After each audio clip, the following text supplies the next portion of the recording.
Grabe. Ang sarap niya talaga amuyin.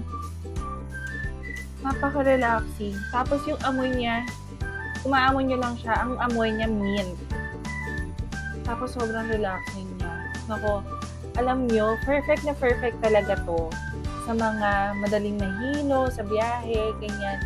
And ginagamit ko siya kapag sumasakit yung ulo ko. Kasi nga, madalas akong bumibiyahe sa labas. So, madali din akong mahilo at masuka. So, perfect na perfect to kasi nakakapagpakalma siya. And another thing, napaka-versatile nito, no?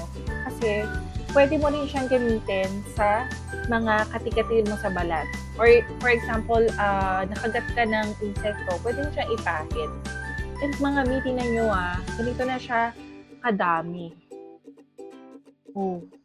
Yan, ganito na siya kadami. Sobrang tagal nyo ito mauubos.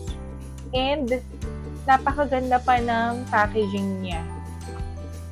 Diba? Maliit lang.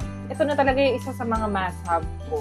Kaya kung ako sa inyo, gamitin niyo na to, lalo na kung kayo ay masakitin ang ulo. Ayan.